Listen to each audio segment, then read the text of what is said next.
Hello दोस्तों, आप सभी लोगों का फिर से स्वागत है मेरे लेक्चर पर। तो लास्ट लेक्चर में जैसे मैंने कुछ मोशन इन वन डिमेंशन की प्रॉब्लम का सॉल्यूशन यूजिंग कैलकुलस करके बताया था, तो वही सेम चीज इस लेक्चर में भी मैं कंटिन्यू करूंगा। इस लेक्चर में भी मैं आपके सामने कुछ और मोशन इन वन डायमेंशन का प्रॉब्लम लेके आया हूँ, जिसमें हम ये भी जानेंगे कि कैसे हम कर्व स्केचिंग का भी यूज़ कर सकते हैं, जो हमने डिफरेंशियल कैलकुलस के एप्लीकेशन में पढ़ा था कि हम कर्व स्केचिंग कैसे करते हैं। तो कर्व स्केचिंग का भी यूज़ हम इस लेक्चर में देखेंगे कि कैसे हम फिजिक्स के प्रॉब्लम सॉल्व करने के केस में हम यूज़ कर सकते हैं। तो चलिए मेरे साथ बने रहिए और पूरे लेक्चर को देखिए लास्ट तक, ठीक है।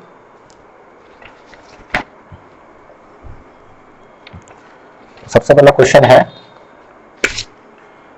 क्वेश्चन है कि एन इलेक्ट्रॉन, तो देखिए यहाँ पे क्वेश्चन में मैंने ये कहा है कि an electron moving along the x-axis has a position given by x equal to 16t multiplied by e to the power minus t meter, where t is in second. How far is the electron from the origin when it momentarily stops? तो यहाँ पे देखिए हमको ये निकालना है कि हमको गिवन है कि इलेक्ट्रॉन का position as a function of time it is given e to the power minus t, and we have to find कि from the origin कि इलेक्ट्रॉन कितना दूर जाएगा जब आपका जहां पर इलेक्ट्रॉन मोमेंटरीली स्टॉप कर रहा है। तो मोमेंटरी स्टॉप यहाँ पे इसका मतलब the velocity of the electron is 0, ठीक है। तो हमको निकालना पड़ेगा कि at what time the velocity of the electron is 0, and from that value of time we have to calculate कि what is the position of the electron. तो चलिए शुरू करते हैं। तो यहाँ पे देखिए सेम हमने जैसे लास्ट लेक्चर मैंने बताया था कि पोजीशन का डेरिवेटिव वेलोसिटी होता है, तो just we have to do the derivative dx dt equal to, अब यहाँ पे जब हम डेरिवेटिव करेंगे तो लॉज ऑफ डेरिवेटिव का हम यूज करेंगे। तो यहाँ पे देखिए हम दो फंक्शन हम यहाँ पे ट्रीट कर सकते हैं कि 16t और e to the minus t, and then we will use the product rule of a derivative. तो प्रोडक्ट रूल हम कैसे अप्लाई करते हैं? प्रोडक्ट रूल का ये था हमारा फॉर्मूला कि, तो चलिए प्रोडक्ट रूल में आपको लिख के दिखाता हूँ कि product rule is d d x of, हमको पता था कि u into v equal to u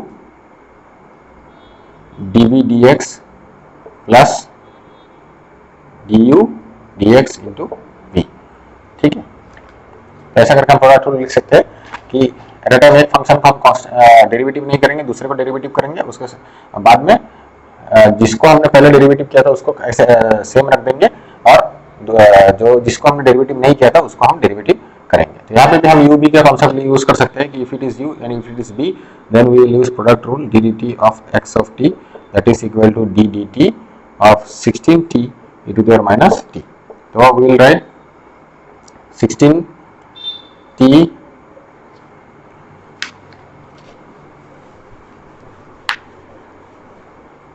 इसका हम करते हैं। इसका हम कैसे करेंगे? we'll write here d dt of x of t, it will be 16t, पहले चलिए इसका डेरिवेटिव करते हैं कि 16t का डेरिवेटिव अगर हम करेंगे तो it will be 16 e to the power minus t, and then plus हम 16t और e to the power minus t exponential signal का डेरिवेटिव, एक्सपोनेंशियल फंक्शन का डेरिवेटिव आपका एक्सपोनेंशियल फंक्शन ही होता है, प्रोवाइडेड यहाँ पे एक माइनस आपको यहाँ पे मिलेगा e to the power minus t, ठीक है। तो यहाँ से हमको क्या करना है कि अगर हम यहाँ पे 16 कॉमन लेते हैं और e to the power minus t common लेते हैं तो it will be 1 minus t। तो यहाँ पे देखिए कि velocity, this is velocity is equal to 16 multiplied by e to the power minus t multiplied by 1 minus t। तो ये जो फंक्शन है, तो एक्सपोनेंशियल फंक्शन के बारे में मैंने बताया अपने फंक्शन के लेक्चर में। Exponential function e to the power minus t जो है it is a function in the like this e to the power x type का फंक्शन है। तो such type of function can never become negative. इस function का जो output value है कभी नेगेटिव नहीं होता। Range of this function is always positive, because अगर आपका यहाँ पे आप एक कोई भी नंबर आप चूज कर सकते हैं, ठीक है।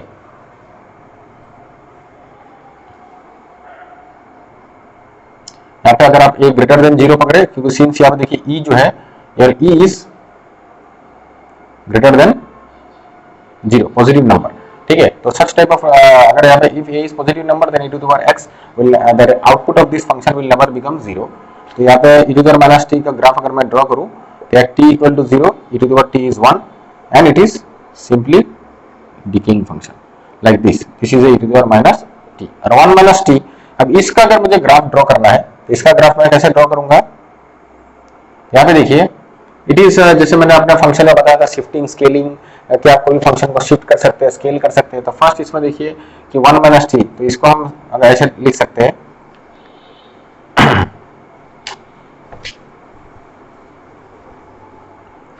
1 - t को भी हम ड्रॉ कर सकते हैं। तो it will be suppose f of t is here equal to t।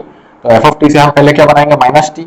तो -t हम यहाँ पे लिख सकते हैं -t इक्वल टू -t, ठीक है। And then we can shift -t plus 1 like -t क्या हो जाएगा, हमको -t प्लस 1 हमको यहाँ पे इसको शिफ्ट करना है, दैट विल बिकम 1 - t, ठीक है। तो हम ऐसे शिफ्ट यहाँ पे कर सकते हैं। और we can say f of -t equal to -t और ये 1 - t जो है हम यहाँ पे जोड़ेंगे 1 plus f of -t that is 1 - t। In this way we can use the shifting to draw this graph. तो ये ग्राफ ड्रॉ करने के लिए बड़ा इजी ग्राफ है ये। फर्स्ट विल ड्रॉ t, तो t ग्राफ सपोज आपका यहाँ से शुरू होता है, then will use the -t, तो -t will be like this and then we will shift this here, इसको हम वर्टिकल स्केलिंग कर देंगे। तो जो भी हो, तो यहाँ पे हम देख सकते हैं कि p of t will become 0 only if this part will become 0। तो 1 - t कब 0 होगा, 1 - t will become 0 when t equal to 1। तो t equal to 1 second is the time instant where v of t is 0, that means your electron momentarily stop। So what is the position we will calculate from here, 16 e to the power t, sorry this t e to the power minus t। So from here we will calculate 16 by e into 1, that will be 16 by e। तो अगर 16 by e का answer हम देखें तो इसका answer कितना होगा, anyway इसका आंसर आप इजीली कैलकुलेट कर सकते हैं, but that will be the answer in metre, ठीक।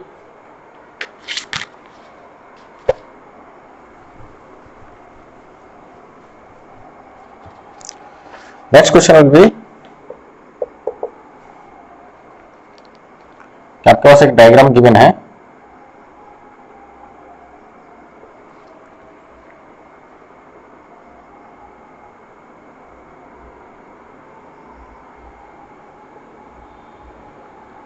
so this is equal to 6 meter and this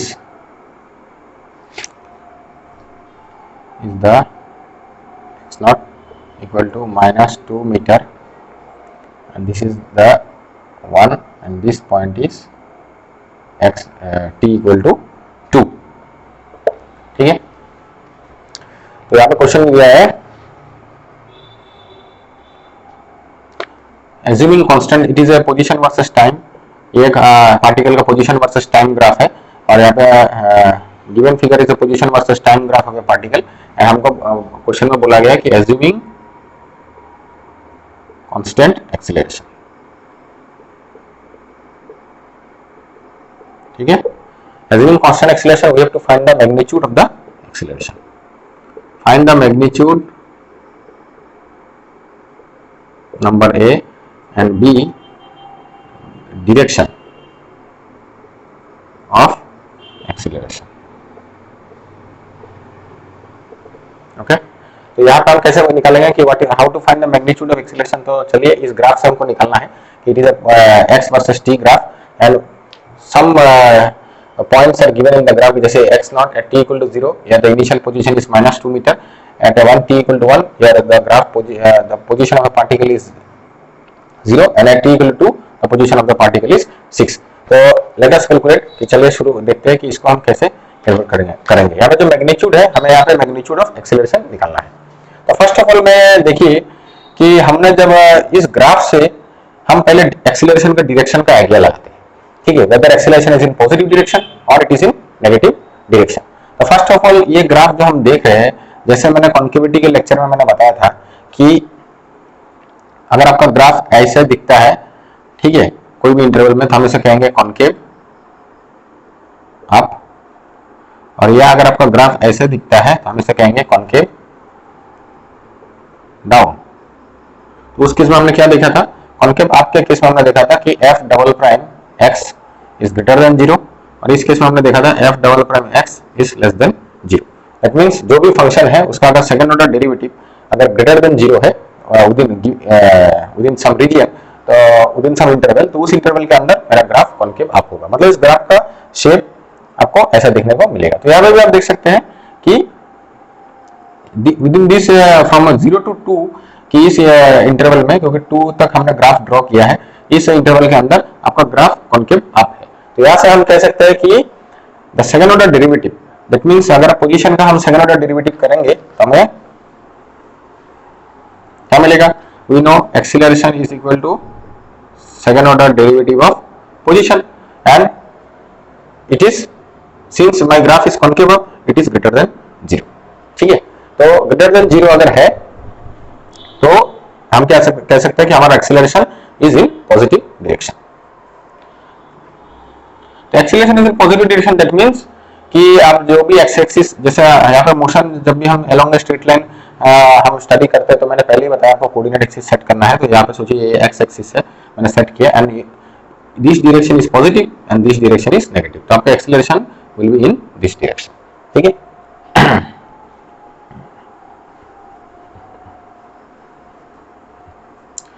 तो एक और चीज हम यहाँ से देख सकते हैं कि मोशन, अब इस ग्राफ से हम ये भी आइडिया लगा सकते हैं कि इसका मोशन किस डायरेक्शन में हो रहा है। ठीक है, तो इसका मोशन भी अगर आपको कैसे आइडिया लगाना है, क्योंकि मोशन का डायरेक्शन वेलोसिटी बताता है कि अगर वेलोसिटी का डायरेक्शन जिस डायरेक्शन में है, if velocity is in positive direction then your particle will move in the positive direction, if it is in negative direction your particle will move in the negative direction. तो in the same वे अगर मैं हर point में मैं अगर यहाँ पे tangent line draw करूँ तो we can see, because as we know कि derivative as a slope of the tangent, तो यहाँ पे अगर मैं टेंजेंट लाइन ड्रॉ करूँ एंड रफली मैं अगर एक आइडिया ले लूँ कि यहाँ पे देखिए हर एक टेंजेंट लाइन का अगर मैं एंगल देखूँ, तो that means I have to move the angle is counter clockwise, मतलब ईच टेंजेंट का जो यहाँ पे जो एंगल बन रहा है with respect to the horizontal it is positive angle. तो in this case the slope of this angle will be slope of this tangent will be positive. तो दैट मीन्स मेरा जो पार्टिकल है उसका वेलोसिटी पॉजिटिव है, तो it is moving along the positive direction of x axis. चलिए, तो चलिए यहाँ से मुझे एक्सीलरेशन निकालना है। तो इसको देखिए, इस प्रॉब्लम को हम, पहला एक तरीका है जो कि जैसे मैंने बताया कांस्टेंट एक्सीलरेशन, तो आप कांस्टेंट एक्सीलरेशन के यहाँ पे फॉर्मूला लिख सकते हैं, जैसा हमें पता है s equal to ut plus half at square, जो हम लोग क्लास 10 में भी पढ़ते हैं। ठीक है, तो वो फॉर्मूला करके भी हम कैलकुलेट कर सकते हैं, लेकिन मैं आपको थोड़ा सा अलग ये बताता हूँ ट्रिक्स कि कैलकुलस, मतलब अगर आप कैलकुलस में माहिर है तो हम इसको एक और तरीके से भी आप इसे सॉल्व कर सकते हैं। एक चीज देखिए यहाँ पे कि सीन से ये जो फंक्शन है और मुझे ये पोजीशन वर्सेस टाइम ग्राफ है और मुझे कहा गया है कि एक्सीलरेशन इज कांस्टेंट, तो acceleration is equal to second order derivative. ठीक है, तो सेकंड ऑर्डर डेरिवेटिव यहाँ पे मैं x का कर रहा हूँ, या हमारी x इज अ फंक्शन, तो सेकंड ऑर्डर डेरिवेटिव किस पॉलिनोमियल के रेस्पेक्ट में आपका कांस्टेंट होगा। ठीक है, तो हम यहाँ पे देखेंगे अगर हम सेकंड ऑर्डर डेरिवेटिव को क्वाड्रेटिक फंक्शन चूज करते हैं कि like this kt square plus bt plus c, और हम इसका अगर डेरिवेटिव करते हैं, ठीक है, तो आप इसका डेरिवेटिव करेंगे तो आपको, आप जब इसका 2 बार डेरिवेटिव करेंगे तो आपको यहाँ पे कांस्टेंट मिलेगा। आप लेट अस चेक कि अगर इसका पहली बार डेरिवेटिव करेंगे तो आपको क्या मिलेगा, dx dt equal to twice at plus b। ठीक है, फर्स्ट बार, अगेन अगर आप डेरिवेटिव करेंगे तो आपको क्या मिलेगा, ट्वाइस a। ठीक है, तो देखिए आपको अल्टीमेटली सेकंड ऑर्डर डेरिवेटिव में पोजीशन आपको मिल रहा है कांस्टेंट। तो such a function we can choose for this graph, कि ये मतलब हम फंक्शन का फॉर्मूला ये चूज कर सकते हैं फॉर दिस ग्राफ। अब मेरा काम है कि हमें ए बी और सी हमें निकालना है। तो फॉर दैट यहाँ पे देखिए ऑलरेडी हमको पॉइंट दिया हुआ है कि 1.1 1.2 मतलब 2 और 3 पॉइंट है जिसका हमें कोऑर्डिनेट पता है ग्राफ में। ठीक है, तो using that points we can calculate A B and सी।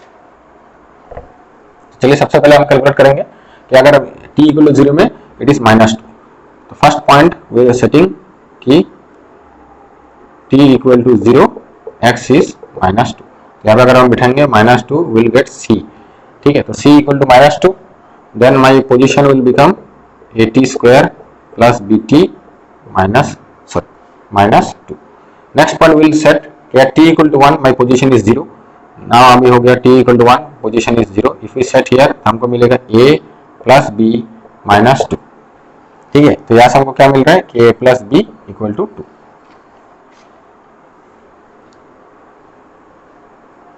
और next point is at t equal to 2 we are getting 6, तो हम यहाँ पे फिर से कैलकुलेट करते हैं। t इक्वल टू 2 में हमको मिल रहा है 6, तो 6 equal to will get a 4a, ठीक है, because there is t square plus 2b plus c, a square plus bt plus c, okay. तो यहाँ से हम कर सकते हैं कि 2a plus 2b plus 2a plus will c का वैल्यू हम क्या लिखेंगे -2, बस we have already calculate c equal to -2, and यहाँ पे 2 अगर कॉमन लेंगे तो a plus b plus twice a -2, तो अल्टीमेटली 6 इक्वल टू यहाँ पे a plus b equal to होगा 2 है, तो यहाँ पे हम बिठा सकते हैं कि 4 -2 प्लस ट्वाइस a, अल्टीमेटली क्या मिल रहा है हमें यहाँ से 6 इक्वल टू, ओके, यहाँ पे हमको मिल रहा है 2 प्लस ट्वाइस, ठीक है, और twice a equal to 4। And as we know कि हमको एक्सीलरेशन कितना मिला था, हमें एक्सीलरेशन मिला था, हमने जो कैलकुलेट किया था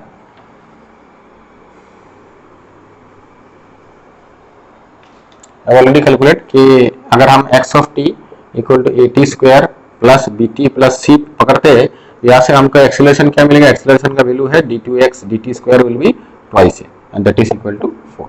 तो magnitude of acceleration is 4 meter per second square, ठीक है। तो ये हमारा एक कैलकुलेशन हो गया।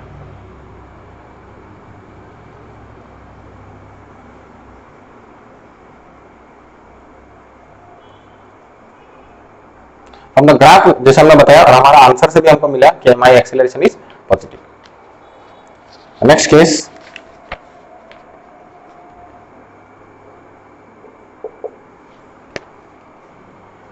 इसका क्वेश्चन ये है,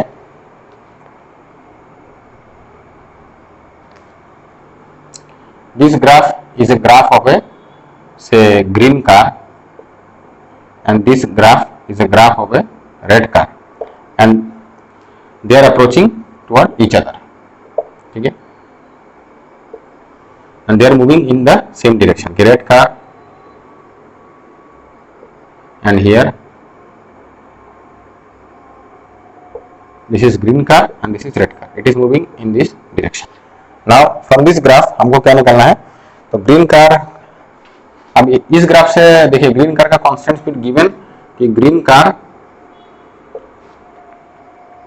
has a constant speed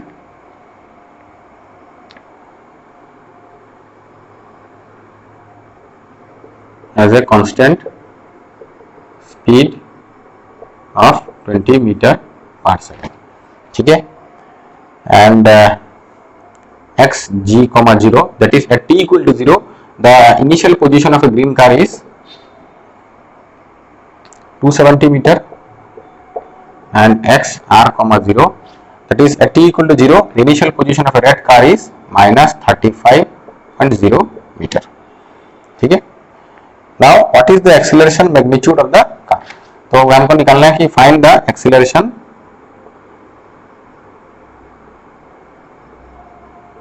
magnitude of the car, ठीक है। तो this question is very easy, ये मैं आपके लिए छोड़ता हूँ, बस मैं आपको फॉर्मुलेशन बता देता हूँ कि आप इजीली कैलकुलेट कर सकते हैं। एंड यहाँ पे ये जो रेड कार का हम एज्यूम करेंगे कि red car has a constant acceleration, ठीक है, कांस्टेंट एक्सीलरेशन एज्यूम करके हम कैलकुलेशन करेंगे। तो यहाँ से देखिए green car, first of all ये जो क्वेश्चन में लिखा है कि green car has a constant speed of 20, तो यहाँ पे देखिए why green car has a constant speed, constant speed means constant velocity, because speed is the magnitude of velocity. ठीक है, first of all constant speed, that means constant speed means constant speed is since speed is the magnitude of velocity, and from this graph you can see कि your car is moving in the same direction. तो if your car is moving in the same direction, then your velocity is also constant. तो यहाँ पे देख सकते हैं कि क्योंकि अगर हम इस कार में अगर हम कोई भी पॉइंट में डेरिवेटिव टेंजेंट ड्रॉ करें, ठीक है, तो उस हर एक पॉइंट में जो हम टेंजेंट ड्रॉ करेंगे तो टेंजेंट का स्लोप आपका कांस्टेंट है। तो इस लीनियर ग्राफ का डेरिवेटिव इज अ कांस्टेंट, तो that means position versus time graph का डेरिवेटिव आपका कांस्टेंट है, that means velocity is constant, but the slope of the straight line is negative, तो आपका velocity is in negative direction. That means तो इसलिए green car is moving, अगर मैं इस डायरेक्शन को पॉजिटिव पकड़ता हूं तो my green car is in moving in the negative direction.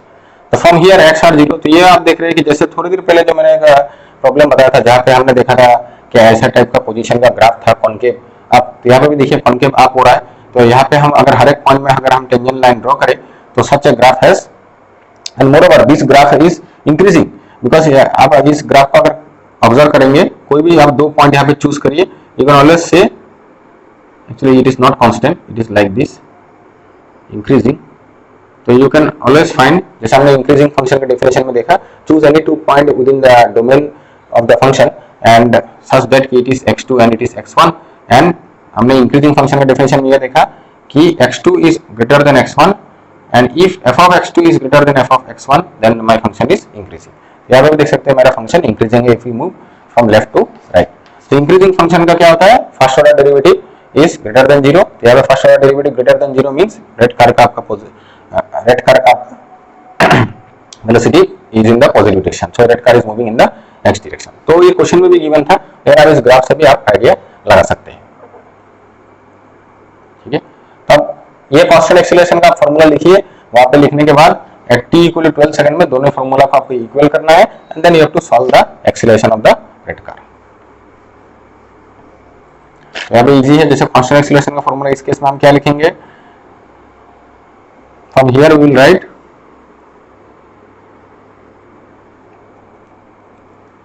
यहाँ पे होगा कि position of x g of t will be x g comma 0 plus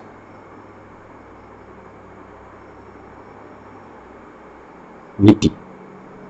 ठीक है, तो वी आप यहाँ पे नेगेटिव बिठाएंगे क्योंकि आपका वी आंसर गिवन है -20 मीटर पर सेकंड। वहां पे देखिए वो 20 मीटर पर सेकंड आपका स्पीड था, लेकिन since I am using here velocity तो I have to put here -20।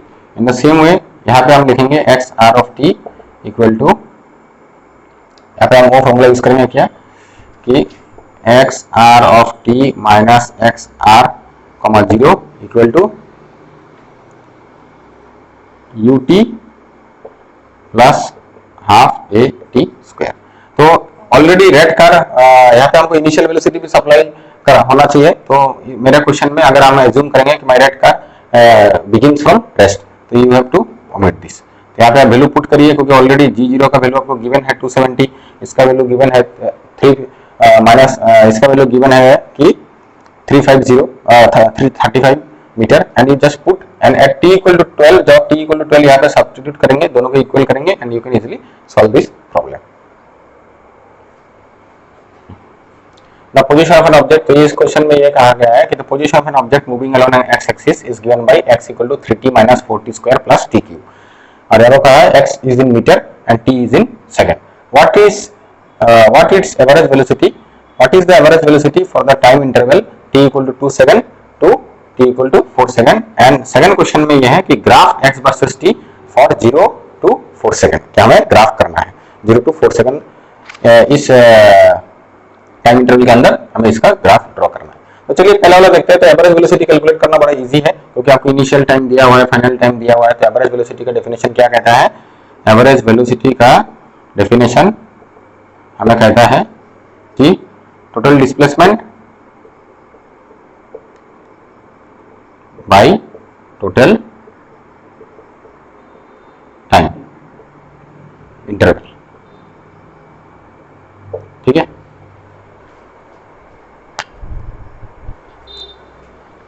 तो यहाँ पे टोटल डिस्प्लेसमेंट कैसे निकालेंगे कि हम निकालेंगे x of 4 minus x of 2 by 4 minus 2, that will be x of 4 का हमको यहाँ से इवेल्युएट करना है, तो 3 इंटू 4 माइनस, चलिए करते हैं,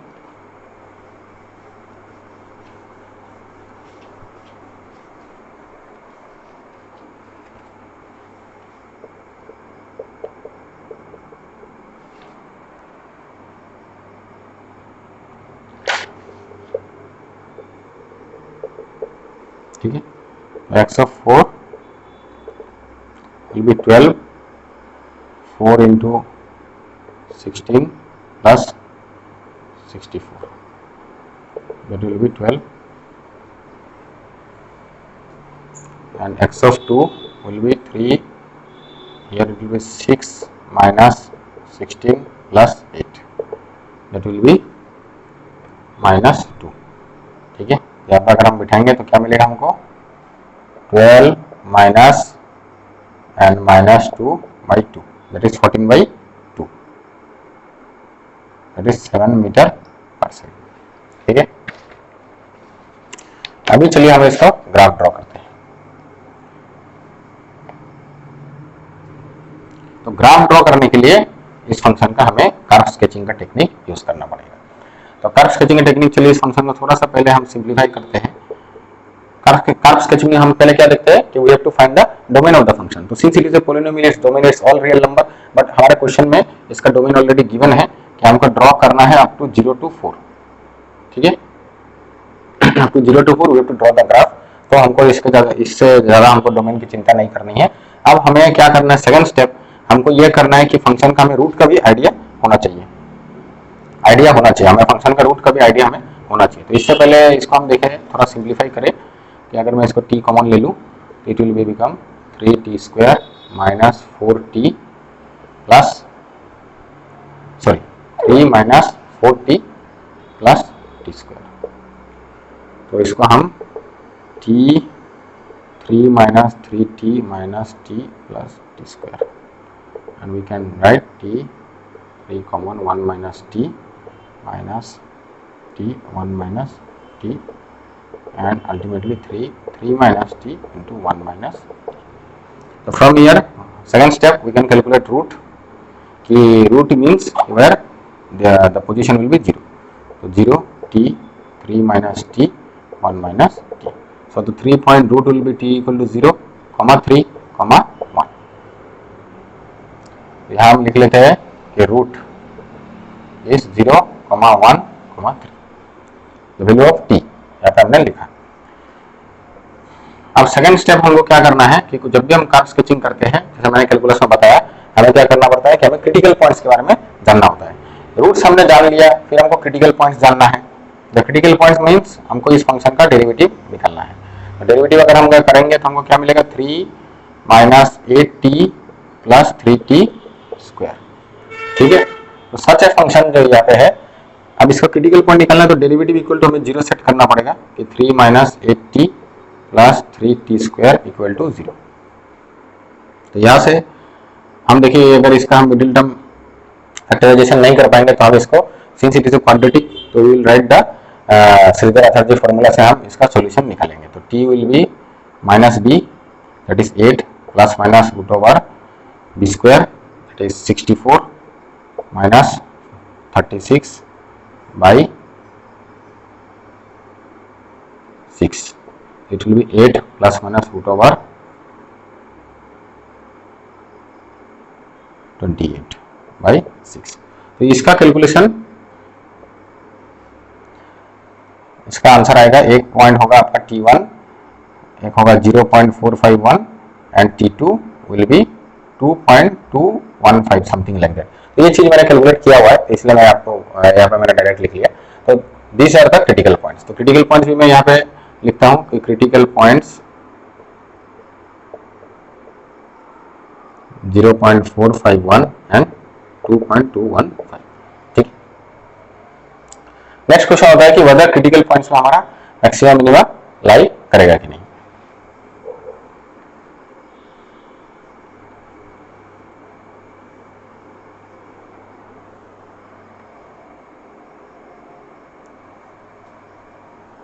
तो क्रिटिकल पॉइंट्स अब पहले हमने निकाल लिया, चलिए कोई बात नहीं। उसके बाद हम क्या देखेंगे, नेक्स्ट केस कि हम निकालेंगे इन्फ्लेक्शन पॉइंट, कि हमें सेकंड ऑर्डर डेरिवेटिव निकालना है। तो फर्स्ट ऑर्डर डेरिवेटिव तो हमने ऑलरेडी कैलकुलेट किया कि it will B 3 minus 8t plus हमको मिलेगा 3t square. Second order derivative अगर हम कैलकुलेट करेंगे तो हमको क्या मिलेगा, यहाँ पे माइनस 8 प्लस 60, ठीक है। अब इसको अगर हम 0 सेट करेंगे तो विल गेट यहाँ पे 60 माइनस 8 इक्वल टू 0 और t equal to will get 8/6 that is 4/3 से 1.3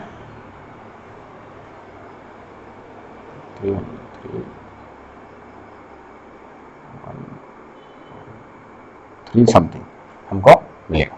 चलिए अब हम लिख लेते हैं माई इन्फ्लेक्शन पॉइंट इज 1.3 समथिंग। तो चलिए अब हम ग्राफ ड्रॉ करते हैं। अब इन्फ्लेक्शन पॉइंट हमको क्या पता चल लगाना है कि inflection point is a point, क्योंकि यहाँ पे देखिए since this is a polynomial, ठीक है, तो यह पूरा फंक्शन हमारा कंटिन्यूअस है, ये function is twice differentiable also. तो if it is twice differentiable तो इन्फ्लेक्शन पॉइंट में फंक्शन हमारा डिफाइंड हो गई, क्योंकि हमने ऑलरेडी सेकंड ऑर्डर डेरिवेटिव निकाला, वहां से 0 करके हम निकाल गए, ठीक है ना। अगर जैसे हमने पढ़ा था कि inflection is a point where either second order derivative is 0 or undefined. So since this function is a good function and continuous polynomial, तो यहाँ पे derivative is not undefined, ठीक है। इवन ये जो dx dt यहाँ पे भी हमने पढ़ा था कि critical points are the points where your derivative is undefined or your derivative is 0. तो derivative 0, अब यहाँ पे हमको ये पता लगाना है कि these two points are maxima और minima। तो चलिए यही से हम ग्राफ ड्रॉ करते हैं। अब क्रिटिकल पॉइंट्स यहाँ से हमको ये भी देखना है कि 60 माइनस 8 कि inflection point is a point, इसके लेफ्ट साइड या इसके राइट साइड में, इसके लेफ्ट साइड या राइट साइड में हमको मतलब कॉन्केविटी हमारा चेंज होता है, ठीक है। तो मतलब डेरिवेटिव इक्वल टू 0, यहाँ पे हमको डेरिवेटिव इक्वल टू 0 मिल गया, whether this point is inflection point और नॉट, क्योंकि हमको ये पता है कि derivative 0 does not, second order derivative 0 that does not means कि that is a inflection point, ठीक है। तो यहाँ पे ये थ्योरम हम यूज करेंगे। तो यहाँ पे जैसे यहाँ पे 0 तो हमको चेक करना है, तो इन्फ्लेक्शन पॉइंट चेक करने के लिए हमको क्या करना पड़ेगा, हमको देखना पड़ेगा कि उसका लेफ्ट साइड में या राइट साइड में सेकंड ऑर्डर डेरिवेटिव का साइन चेंज होता है कि नहीं। तो अगर हम यहाँ से देखेंगे, सपोज 60 माइनस 8 अगर हम ग्रेटर देन 0 लिखे तो हमको मिलेगा t ग्रेटर देन 1.3, ठीक है। If second order derivative is greater than 0 तो t must be greater than 1.3, और अगर सेकंड ऑर्डर डेरिवेटिव अगर हम लेस देन 0 ये करेंगे तो हमको मिलेगा 60 minus 8 less than 0, so t less than 1.3। That means 1.3 is a point जिसके लेफ्ट साइड में second order derivative is negative and right side में हमारा second order derivative is positive, so this point is a inflection point. And inflection point में अगर second order derivative exist करता है तो that derivative is should be 0। तो ये हमको कॉन्सेप्ट मिल गया कि 1.3 पॉइंट के लेफ्ट साइड में हमें क्या मिलेगा, नेगेटिव, एंड राइट साइड में हमें क्या मिलेगा, पॉजिटिव।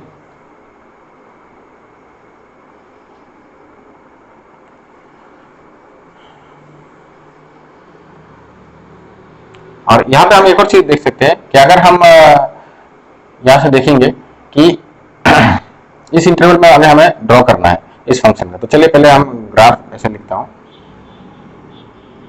ठीक है। t यहाँ पे मेरा 0 एंड लेट मी पॉइंट, ये पहले रूट ये 1 एंड दिस इज से 3, और बीच में कोई एक पॉइंट होगा जैसे ये 2, और ये इन्फ्लेक्शन पॉइंट समवेयर सपोज यहाँ पे, और ये 0.451 समवेयर सपोज यहाँ पे। दिस आर क्रिटिकल पॉइंट्स, ठीक है। और इन्फ्लेक्शन पॉइंट आपको मिलेगा यहाँ पे एक 1.3 बिल्कुल 1 के नजदीक, ठीक है। दैट इज इन्फ्लेक्शन पॉइंट, ठीक है। These are critical points and these are root 0, 1, 3 मैंने रूट यहाँ पे प्लॉट किया है, दीज आर रूट्स,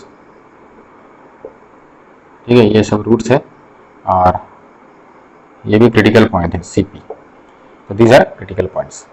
तो ग्राफ में मैंने प्लॉट किया। तो चलिए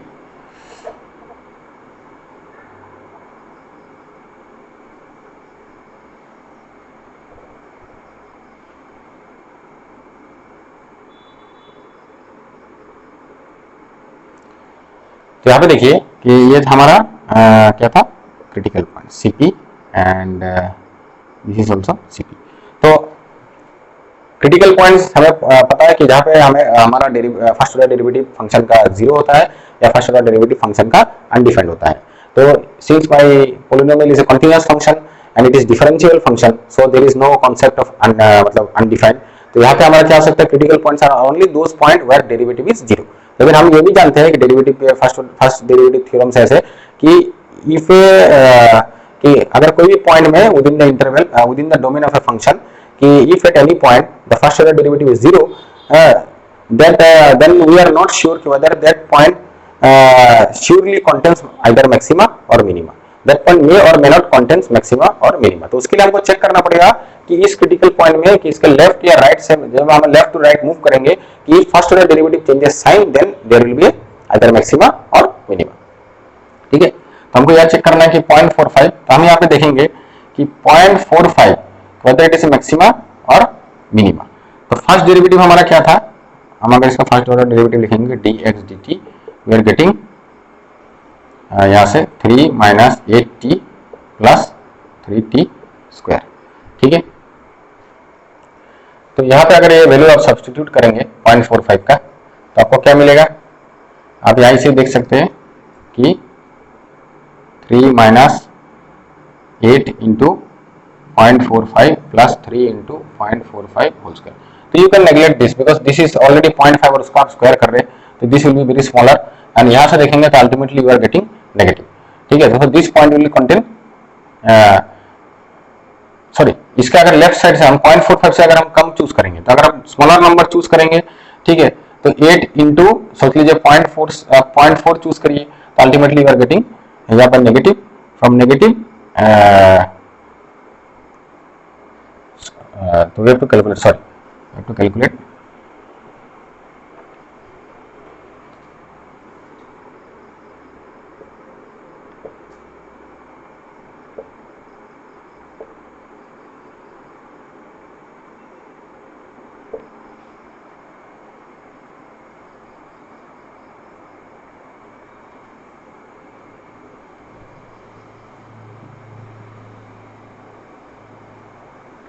okay, these are the two roots. तो हम ये since it is a polynomial हम इसको ऐसे लिख सकते हैं कि t माइनस 0.45 इंटू से t minus 2.15 something like that.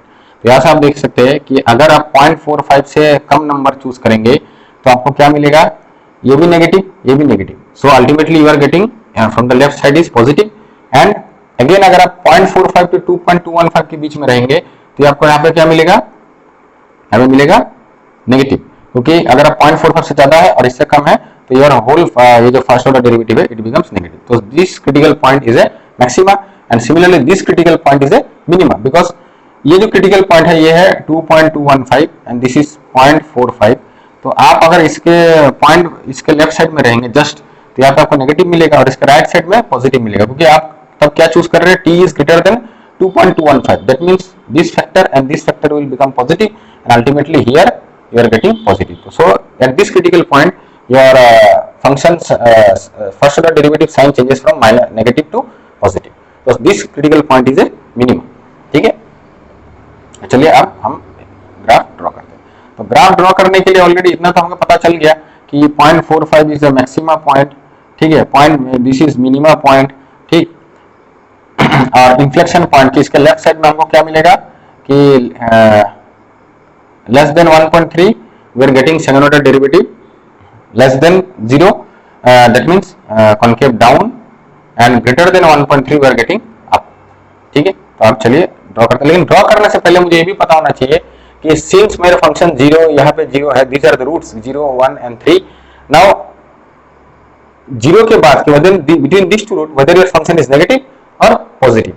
So for that you just select any point between 0 and 1 and you can simply calculate। यहाँ पे देखिए क्योंकि इसका हमने फैक्टराइज किया था कि t 3 माइनस t और 1 माइनस t लाइक दिस। यहाँ पे आप देखेंगे कि अगर 0 to 1 के बीच में अगर मैं कोई भी नंबर लूँ दैट इज 1 से कम, तो क्या होगा, this is positive and this also positive. तो यहाँ पे मेरा फंक्शन पॉजिटिव होगा बिटवीन 0 to 1। तो इजी है। अब अगर मैं इसको ड्रॉ करूँ तो थोड़ा बड़ा करके ड्रॉ करते हैं। it is 0, then say it is 1, then it is here 2, and then here it is 3. So here it is one critical point, here आपका थोड़ा critical point है. Now since this is maxima, तो maxima हमको पता है graph कैसे होता है, it looks like this maxima point. So it will be and 0 to यहाँ पे हमारा 1.3 है. तो यहाँ पे एक चीज देखिए, at 1.3 there is a inflection point. ठीक है, 1.3 से अगर हम कम रहेंगे तो हमको क्या मिलेगा, कॉन्केव डाउन. तो यहाँ पे हमारा ग्राफ होना चाहिए लाइक दिस. ये हमारा यहाँ पे फंक्शन का 0 था, ये ऐसे जाएगा, और ये जो 1.3 है यहाँ पे somehow it will become almost straight. ठीक है, 1.3 में स्ट्रेट बन जाएगा. एंड 1.3 के इस साइड में हमारा क्या था, कॉन्केव अप. अब यहाँ से गाड़ी हमारा कॉन्केव अप शुरू हो जाएगा. ठीक है, and you will find minima here. So this is a critical point.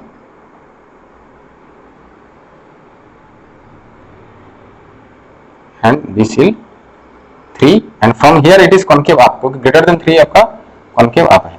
It will, my graph will go like this. Sorry.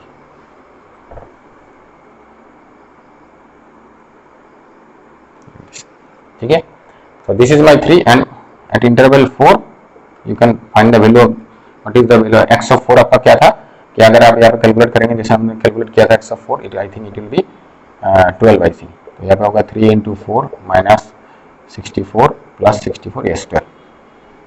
तो here at 4 say this value will be 12.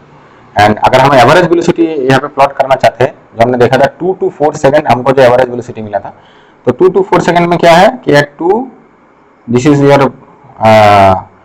2 comma, और यहाँ पे हमको वैल्यू क्या मिलेगा 3 to the 6, and it will B 6 minus 4 4 16 plus 2 cube 8, that will be 14, but it is minus 2. Here it will be minus 2, and this value will be, the coordinate here it will be 4, 12. So average velocity is what? In a position time graph, kx of t versus t, in a position time graph average velocity is the, just यहाँ सब दो straight line draw करिए.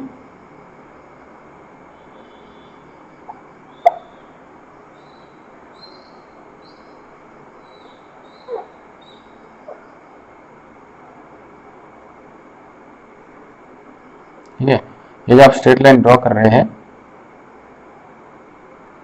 It must be straight line, sorry anyway. तो this straight line represent the average velocity on the graph. तो ये देखिए कि curve sketching जो हमने पढ़ा, उसका अगर आपको आइडिया है तो कोई भी पोजीशन वर्सेस टाइम ग्राफ आप ड्रॉ इजीली कर सकते हैं यूजिंग कैलकुलस. सो आज के लेक्चर में इतना ही. Thanks for watching. आप लेक्चर को देखिए, शेयर कीजिए, सब्सक्राइब कीजिए और कमेंट करना ना